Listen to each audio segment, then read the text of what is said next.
Ya, selamat malam Bapak Ibu Saudara. Ya, terima kasih untuk ET yang telah memimpin kita masuk dalam ibadah dan juga tim pujian. Hari ini saya diberikan satu tema, Jesus is the ultimate intercessor. Kalau berbicara intercessor aja mungkin ya agak-agak gampang ya, tapi karena ultimate itu yang membuat saya susah. Ultimate artinya apa? Itu paling top, paling the best. Saya takut dengan bahasa saya yang terbatas ini tidak bisa mengungkapkan Jesus itu adalah yang the best, the top, the ultimate, yang paling puncak. Tetapi kita akan coba belajar satu bagian firman Tuhan. Ya, saya dikasih di dalam surat 2 Korintus pasal 5 ayat 19-20, tapi kita akan melihat 2 Korintus pasal 5 ayat 18 hingga yang ke-21.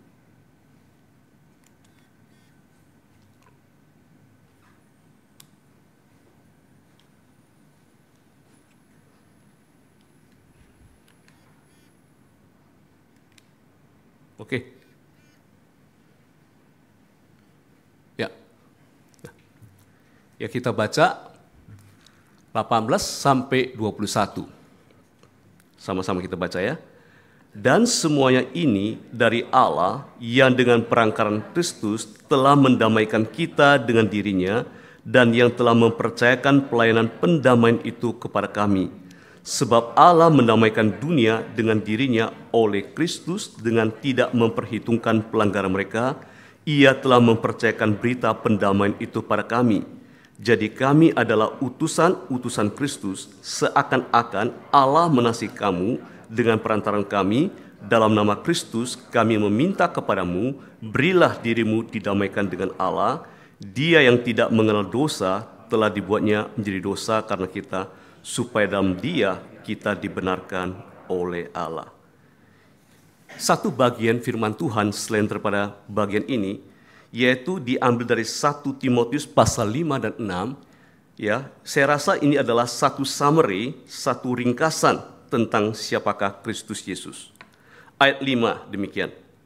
Karena Allah itu Esa, dan Esa pula Dia yang menjadi pengantara antara Allah dan manusia, yaitu manusia Kristus Yesus, yang telah menyerahkan dirinya sebagai tebusan bagi semua manusia. Itu kesaksian pada waktu yang ditentukan. Atau dalam bahasa Inggris dikatakan one mediator between God and man. That is the man Christ Jesus.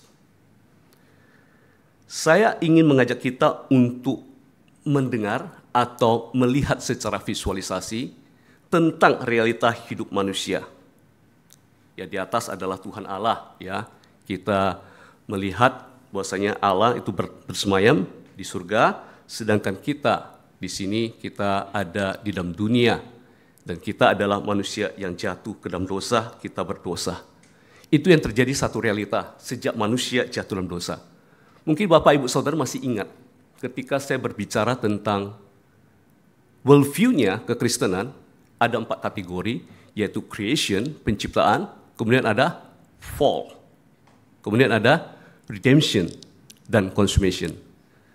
Sejak manusia pertama, yaitu Adam dan Hawa, jatuh ke dalam dosa, masih ingat satu frase kata yang mungkin sampai saat ini agak susah dimengerti, yaitu memakan buah pengetahuan, buah dari pohon tentang pengetahuan yang baik dan jahat.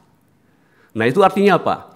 Ketika manusia tidak lagi bergantung pada Tuhan, maka natur manusia itu adalah berseteru dengan Allah. Itu yang jelas dikatakan di Roma 8:7. Berseteru artinya apa? Bermusuhan. Kita jadi terasing. Padahal Tuhan adalah pencipta, kita adalah ciptaan. Dia ingin sekali memiliki relasi dengan kita. Itu yang utama. Oleh sebab ketika Adam dan Hawa jatuh dalam dosa, maka Allah yang berinisiatif untuk memulihkan. Bahkan kalau kita melihat di Kejadian, sampai Kejadian pasal 11, dikatakan bahwasanya manusia itu dengan sombongnya ingin mendirikan satu menara Babel untuk tunjukkan aku begitu hebat, tidak bergantung pada Tuhan. Tetapi Allah porak-porandakan dengan mengacaukan bahasa.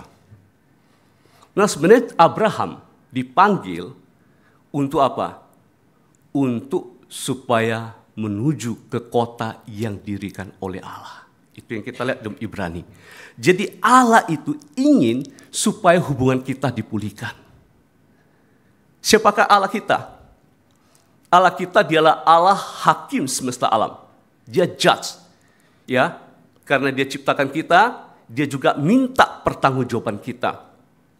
Tetapi karena kita berseteru dengan Allah, maka Allah murka, Allah marah kepada umat manusia. Apa yang terjadi kalau Allah marah, Allah murka karena kita sudah jatuh dalam dosa? Yang pasti kita akan diberikan hukuman yang setimpal, yaitu kebinasaan yang kekal. Di dalam Roma dikatakan, sebab murka Allah nyata dari surga atas segala kefasikan dan kelaliman manusia. Ia menindas kebenaran dengan kelaliman. Murka Allah dinyatakan kepada manusia dan manusia tidak bisa lepas. Manusia akan binasa. Pertanyaan adalah, bagaimana bisa kita diselamatkan? Bagaimana? Saya rasa Bapak Ibu Saudara sudah mengerti bagaimana manusia bisa diselamatkan, yaitu perlu rekonsiliasi, perlu didamaikan sehingga murka Allah dipuaskan. Arti rekonsiliasi itu apa? Yaitu dua pihak harus didamaikan. Nah, kalau dalam dunia sekuler, ya mungkin diperlukan third party, pihak yang ketiga. Kalau suami dan istri lagi ada masalah, perlu cari counselor marriage, orang ketiga. Ya, kalau misalnya ada pertikaian, dispute antara satu perusahaan, maka ada dua perusahaan, maka perlu ada third party. Begitu juga kalau misalnya bangsa bertikai, mereka minta tolong kepada PBB dan sebagainya. Harus ada yang memperdamaikan. Tapi di dalam Alkitab, terutama hubungan kita dengan Tuhan manusia, Tuhan manusia, maka tidak bisa third party, tidak bisa yang ketiga. Harus dari Tuhan Yesus yang di perantara. Perantara mediator itu harus punya link dengan Allah, harus punya link dengan umat manusia. Jadi yang diutus itu adalah ada kaitan dengan Allah, ada kaitan dengan manusia, yaitu manusia Allah, Allah manusia. Siapa dia? Kristus Yesus. Itulah menjadi perantara. Sama seperti Musa, dia mewakili umat Israel kepada Yehova. Dia mewakili Yehova, Yahweh kepada manusia. Harus ada linknya seperti itu. Nah, sekarang kita melihat bagaimana pengertian itu ultimate, yang puncak intercessor. Jesus is the ultimate intercessor. Saya coba dalami, gali, ternyata dalam juga di bagian ini. Coba kita lihat ya.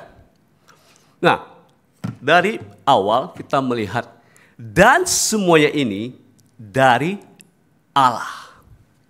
Artinya apa? Manusia tidak bisa apa? Memulihkan hubungannya dengan Tuhan Allah. Bagaimana mungkin manusia bisa? Manusia berdosa tidak mungkin bisa menghampiri Tuhan Allah yang suci dan kudus. Bagaimana mungkin bisa? Kita adalah ciptaan yang terbatas, bisa menghampiri, bisa dekat kepada Tuhan Allah, pencipta yang tidak terbatas. Dan semuanya dari Allah. Manusia tidak ada bagian, manusia tidak bisa sama sekali. Semuanya dari Allah. Tetapi pertanyaan bagi kita adalah, apakah Tuhan Yesus berasal? Maksudnya semuanya ini termasuk dari Tuhan Yesus. Termasuk. Sebenarnya dari Allah itu poin utama dari Allah Bapa. Walaupun Kristus Yesus, dia menyerahkan dirinya untuk menjadi korban penebusan dosa. Tetapi itu adalah Allah Bapa yang mengutus Tuhan Yesus. Allah Bapa yang meminta Tuhan Yesus untuk menjadi perantara bagi kita. Semuanya dari Allah. Itu satu aspek daripada ultimate itu. Semua dari Allah. Yang tak terbatas, semua itu dari yang tak terbatas. Semua itu yang dari kekal, yaitu dari Allah. Semuanya dari Allah. Manusia tidak ada bagian. Terus yang kedua apa? Coba kita lihat. Allah, ya kita lihat ya, Allah dengan perantaran Kristus mendamaikan kita dengan dirinya. Kemudian ayat 19, Allah mendamaikan dunia dengan dirinya oleh Kristus. Coba kita lihat bagian ini. Allah ini bersifat personal, bersifat pribadi semua. Allah adalah pribadi. Kita adalah pribadi, umat manusia. Dirinya adalah pribadi. Dan kata mendamaikan itu adalah kata yang bersifat personal juga, karena berkaitan dengan dua pihak yang berselisih. Tetapi di situ kata Kristus, Kristus itu adalah person, itu adalah pribadi. Jadi dalam hal ini yang dikatakan ultimate itu harus mencakup aspek juga personal, pribadi, bukan impersonal. Kalau kita melihat konteks perjanjian lama, bagaimana umat Israel bisa diperdamaikan dengan Allah? Pakai apa? Pakai korban binatang. Itu personal atau impersonal? Impersonal. Atau ada orang mengatakan bahwasanya, ya, ketika murka Allah dipuaskan, ya kira-kira logika ini seperti neraca, balance gitu ya, di mana perbuatan dosa kita itu dilampaui oleh kasih karunia, anugerah, sacrifice daripada Tuhan. Ya, itu bersifat impersonal. Tetapi yang dimaksud itu harus ada apa? Personalnya, yaitu apa? Kristus, dia adalah person, dia adalah pribadi. Bukan binatang. Dan dia adalah manusia dan Allah. Itu yang membuat Tuhan Yesus itu adalah sebagai ultimate. Dia adalah personal, bukan impersonal, perantaran Kristus. Oke? Kita lihat bagian yang lain. Nah ini. Tidak memperhitungkan pelanggaran mereka, ayat 19, dan 21, dia yang tidak mengenal dosa telah dibuatnya menjadi dosa karena kita, supaya dalam dia kita dibenarkan oleh Allah. Nah, perhatikan. Bukan saja tidak memperhitungkan pelanggaran, tetapi yang tidak mengenal dosa menjadi dosa. Ya, tidak saja memperhitungkan. Kita sebagai orang Kristen ya, mungkin satu aksioma yang sering kita kenal itu ada apa? Let's forgive. Mari kita memaafkan, kemudian forget. Itu kita. Tapi Tuhan itu tidak bisa begitu. Natur Tuhan betul adalah forgive, mengampuni, memaafkan. Tetapi ada juga murka Allah itu harus dipuaskan. Dan itu perlu apa? Satu bukti yang nyata. Yaitu apa? Harus ada penggantian. Diampuni. Tetapi ada harus satu yang menggantikan untuk apa? Sebagai korban untuk hukuman tersebut. Bukan saja let's forgive dan forget, tetapi harus ada bukti. Dia tidak memperhitungkan pelanggaran, tetapi ini yang exchange ya. Dia yang tidak mengenal dosa menjadi dosa. Itu berarti apa? Dosa daripada umat manusia itu kemudian dilimpahkan kepada perantara itu. Itu yang menjadi Yesus adalah ultimate intercessor. Tidak memperhitungkan pelanggaran, tetapi yang tidak mengenal dosa menjadi dosa. Bisa nangkap maksudnya? Seperti itu? Oke? Ini memang kalau baca seperti ini mengarah ke situ. Oke, selanjutnya. Nah, itu yang dikatakan substitution dan representation. Apa artinya ini? Ayat 21. Yang tadi kita baca. Dia yang tidak mengenal dosa telah dibuatnya menjadi dosa karena kita. Supaya dalam dia kita dibenarkan oleh Allah. Dalam terjemahan Indonesia, karena kita. Dia yang tidak mengenal dosa telah dibuatnya menjadi dosa karena kita. Tetapi kalau kita melihat di dalam bahasa Inggrisnya yang lebih merefleksikan bahasa aslinya, itu dikatakan apa? For us. Untuk kita. Memang for itu bisa berarti karena, tetapi for juga bisa berarti untuk demi kita. Supaya dalam Dia kita dibenarkan oleh Allah. Nah, pengertian for us itu sangat dalam sekali. Kalau kita menganalisa di dalam bahasa aslinya, kata for itu kata preposisi, yaitu dipakai kata huper atau hyper. Ya, kalau kita melihat dari ayat 14 sampai 21 itu kata itu banyak dipakai, 6 kali. Di dalam bagian yang sama dikatakan, satu orang sudah mati untuk semua orang. One died for all. Itu for, itu kata yang dipakai adalah hyper. Kemudian di dalam ayat 15, ya, Kristus telah mati untuk semua orang. Dia yang telah mati dan telah dibangkitkan untuk mereka. He died for all, ya. That is, him who died for them and was raised again. Died for all itu untuk semua orang. Nah, yang berikutnya yang kita baca tadi, kami ini adalah utusan-utusan Kristus. Ya, kalau di dalam bahasa aslinya, we are ambassadors for Christ. Dalam nama Kristus, kami meminta kepadamu, we beseech atau we beg you on behalf of Christ. Jadi kata for Christ, ambassador for Christ, dan we beg you on behalf of Christ, itu kata yang sama dipakai, yaitu huper. Nah, dalam bahasa kurang jelas, ya, utusan-utusan Kristus, utusan-utusan mewakili Kristus. Dalam nama Kristus, atas nama Kristus, kami meminta kepadamu, supaya apa? Kamu diperdamaikan kembali, kamu didamaikan dengan Allah. Nah, kita lihat, dia yang tidak mengenal dosa telah dibuatnya menjadi dosa karena kita. God made him to be sin for us. Nah, kata preposisi for ini bisa berarti dua. Yaitu apa? Menggantikan. Menggantikan kita. Dia mati, Tuhan Yesus mati untuk kita. Untuk menggantikan kita. Kalau secara logika, menggantikan itu one by one. Kamu ganti saya. Tapi kita ini semua begitu banyak. Mungkin nggak secara logika, saya menggantikan kalian semua. Dalam bahasa itu, ganti itu one by one. Tetapi kata huper ini bisa juga artinya apa? Saya mewakili semua. Ya, mungkin masih cerita tentang bagaimana Daud menang atas Goliat. Itu sebenarnya peperangan antara umat Israel dengan Filistin. One by one, Daud sama Goliat. Tetapi Daud mewakili umat Israel. Goliat mewakili Filistin.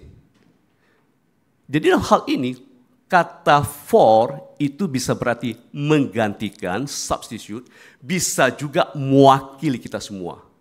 Nah, itu yang membuat sense of apa? Ultimate-nya itu.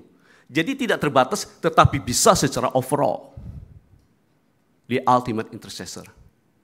Jadi Tuhan itu mati untuk kita, bisa berarti Tuhan mati menggantikan kita, Tuhan juga mewakili kita di hadapan Tuhan Allah. Dia mati untuk kita semua. It's ultimate. It's ultimate. Itu adalah puncak Tuhan yang paling top. Ya, ini substitution itu berarti menggantikan, kemudian representation itu mewakili. Nah, kita melihat dikatakan di sana perantaran Kristus. Tadi kita melihat Kristus itu adalah personal. Sekarang kita melihat Kristus itu adalah Mesias, perantaran Kristus. Apa artinya Kristus? Ada yang tahu arti Kristus? Bisa sebutin aja Yesus Kristus ya. Arti Kristus artinya apa? Arti Yesus apa? Ya, nama Tuhan kita. Artinya apa Yesus?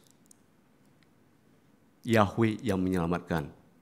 Joshua, Yehovah Zua. Yehovah Zua artinya apa? Yahweh menyelamatkan. Kristus artinya apa? Itu bahasa Greka, bahasa Yunani, tetapi terjemahan daripada bahasa Ibrani Mesias. Mesias artinya apa? Diurapi. Nah, kita melihat apakah arti diurapi. Calvin memberikan kontribusi yang sangat baik ketika mengobservasi tentang peran Tuhan Yesus di dalam perjanjian yang baru. Yesus diurapi. Kita kembali kepada konteks perjanjian lama. Diurapi ada 3 jabatan. Yang pertama adalah nabi. Nah, kita melihat di dalam 1 Raja-Raja 19:16 dikatakan demikian.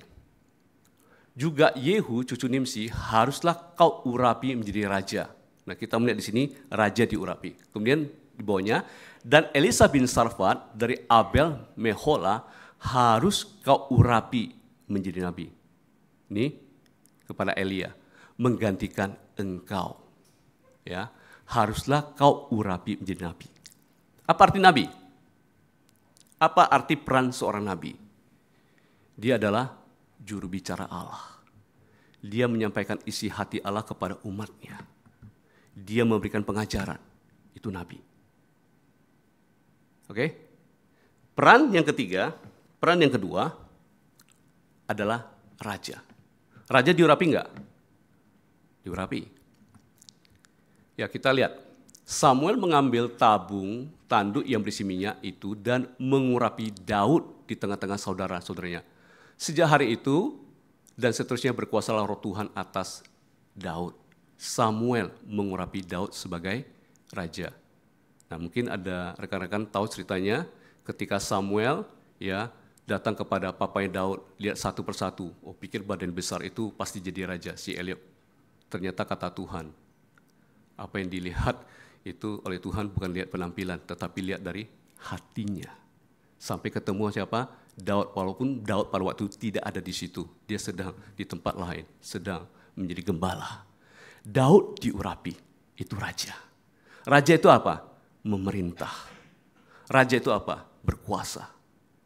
Memerintah kepada umat kerajaannya, kepada rakyatnya. Nah, peran yang ketiga itu apa? Yang diurapi.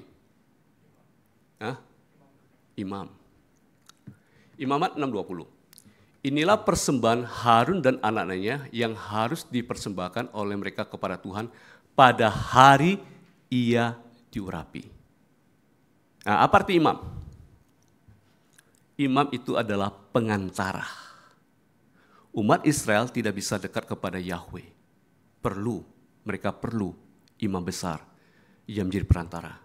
Ketika mereka bersalah, mereka berdosa, mereka minta kepada imam besar atau imam besar memberitahu kepada mereka, ini aturan ritualnya. Kalian harus mempersembahkan seekor binatang ini. Tergantung ukuran, apa kesalahannya segala macam. Imam besar yang membawa ini kepada Tuhan Allah. Supaya apa? Mereka bisa diampuni. Jadi ada 3 peran, yaitu dikatakan nabi, raja, dan imam. Nah, Yesus diurapi enggak? Dengan kuasa Roh Kudus. Yesus diurapi. Allah mengurapi, ini khotbah Petrus tentang Yesus dari Nazaret, bagaimana Allah mengurapi dia dengan Roh Kudus dan kuat kuasa.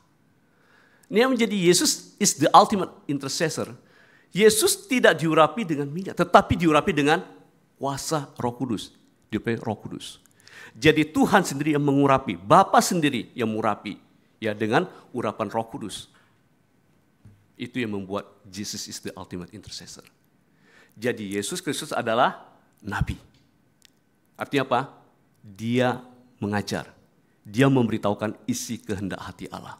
Tuhan Yesus mengatakan, apa yang ku dengar, apa yang ku lihat dari Bapa, apa yang Bapa sampaikan padaku, aku sampaikan kepada kalian. Kristus adalah raja. Dia adalah pemimpin. Dia berotoritas. Dia adalah raja. Dan dia adalah imam besar. Kalau kita membaca surat Ibrani, banyak sekali cerita tentang Tuhan Yesus adalah imam besar. Ya, dia adalah imam besar. Dia menjadi perantara kita. Dia mewakili kita. Dia juga sendiri yang membawa korban itu kepada kita. Yesus adalah nabi, raja, dan imam besar. Kalau kita melihat pengorbanan daripada Tuhan Yesus, maka Yesus Kristus itulah anak domba Allah. Dia adalah imam besar, dia juga adalah anak domba Allah. Jadi Tuhan Yesus sebagai imam besar mempersembahkan dirinya sebagai anak domba Allah kepada Bapa yang di surga. Kalau kita melihat dalam Ibrani, dikatakan dia adalah pengantara dari suatu perjanjian baru. Artinya apa?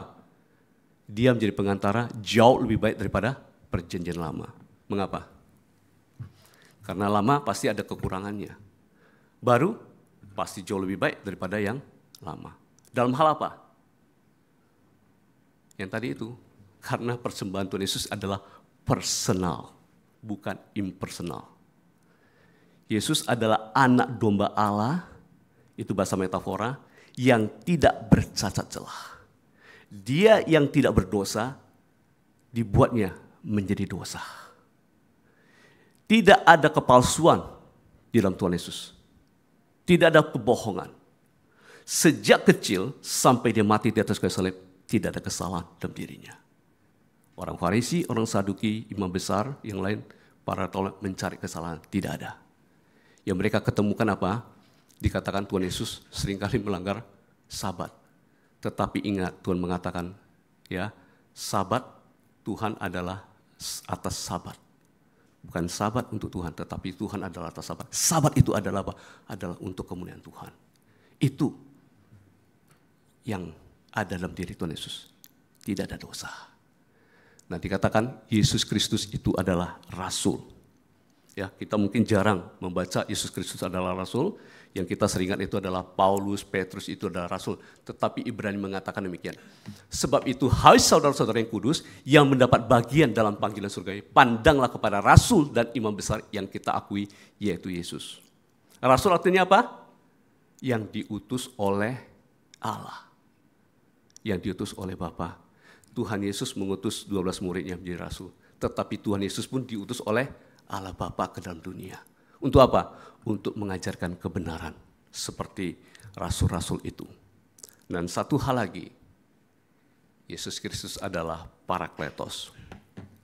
Ya, seringkali kita mendengar khotbah, Roh Kudus itu adalah Parakletos, ya, penghibur. Roh Kudus itu Parakletos yang keberapa? Kedua. Yang satu siapa? Yesus Kristus. Dari mana kita tahu? Ini bagian Alkitab. 1 Yohanes 2 ayat 1. Anak-anakku, hal ini kutuliskan kepada kamu, supaya kamu jangan berbuat dosa, namun jika seorang berbuat dosa, kita mempunyai seorang pengantara pada Bapa, yaitu Yesus Kristus yang adil.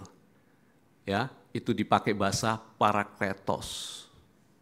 Atau di dalam bahasa Inggris disebut sebagai advokat, pembela. Tetapi aslinya adalah pengantara. Nah, Yohanes 14:16. Aku akan minta kepada Bapa dan ia akan memberikan kepadamu seorang penolong yang lain supaya ia menyertai kamu selama-lamanya. Yang dimaksud penolong yang lain itu adalah Roh Kudus. Kenapa?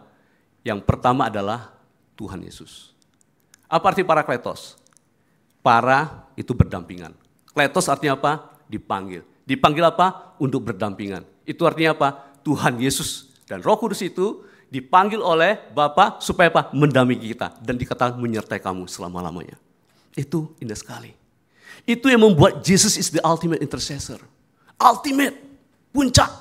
Semuanya, korban bakaran, korban penghapusan dosa, korban penuh salah, komplit, sempurna. Tuhan Yesus adalah Raja. Dialah imam besar yang tidak ada cacat celah. Yesus adalah Nabi. Komplit semua, sempurna di dalam satu pribadi. Kalau zaman dulu terpisah-pisah, nabi satu, nabi tersendiri, imam tersendiri, raja tersendiri, tetapi semua itu ada dalam diri Tuhan Yesus, 3 jabatan tersebut. Itu yang membuat Yesus adalah ultimate intercessor. Yesus adalah apa? Parakletos, dia berserta dengan kita. Dia selama-lamanya ada berserta dengan kita. Wow, great. Dia adalah pengantara dari perjanjian baru. Ketika kita tahu semua ini, Yesus Kristus adalah ultimate intercessor. Dia adalah nabi, dia raja, dia imam besar, dia anak domba Allah, dia pengantar di suatu perjanjian baru, dia adalah rasul, dia adalah Parakletos. Apa artinya bagi kita? Implikasinya apa bagi kita? Ketika kita tidak tahu arah hidup kemana, Yesus adalah satu-satunya. Ketika yang membuat kita susah hati untuk datang pada Allah, Yesus pun udah berdoa untuk kita, Roh Kudus pun udah doa untuk kita. Ketika kita dalam keadaan susah, keadaan sulit, ingat ada penghibur. Ketika kita merasa tertuduh, seakan-akan kita ini tidak layak, Tuhan Yesus sudah menjadi pembela bagi kita di hadapan Allah Bapa. Ketika kita tahu Yesus ini yang menjadi pendamaian antara kita dengan Tuhan Allah, baru kita bisa menyampaikan kepada orang lain berita ini. Yaitu apa? Diperdamaikan. Kami minta kepada kamu supaya kamu diperdamaikan dengan Allah. Tuhan yang memberikan ministry of reconciliation, pelayanan pendamaian itu.